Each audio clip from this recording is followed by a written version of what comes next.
Rumah tangga selebgram Lisa Mariana dan suaminya, Edho, kini menjadi pusat perhatian publik. Hal itu terjadi buntut unggahan Lisa Mariana yang mengaku sudah tak lagi berstatus sebagai istri Edho. Janda D3, ungkap Lisa dalam unggahan Instagramnya pada 26 Agustus 2025 lalu.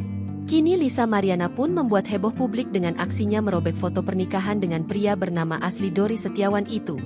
Dalam unggahan Instagram story di akun Lisa Mariana A, Kamis, 28 Agustus 2025, selebgram 25 tahun itu terlihat menurunkan sebuah figura foto. "Ngapain bu?" tanya salah satu tim Lisa dalam video itu. "Lagi membuat prakarya," jawab Lisa sambil mengeluarkan foto pernikahannya. Tak berselang lama wanita bernama lengkap Lisa Mariana Presley itu memegang gunting dan langsung merobek foto pernikahannya menjadi dua bagian. "Seru ini," timpal putri musisi Yongki Presley itu. "Bagian lehernya banget," ujar tim Lisa yang terheran dengan aksi sang selebgram.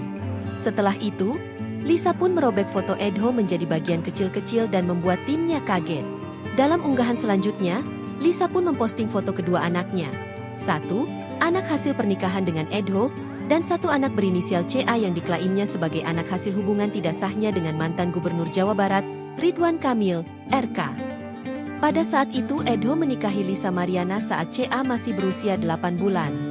Download Tribun X sekarang, menghadirkan lokal menjadi Indonesia.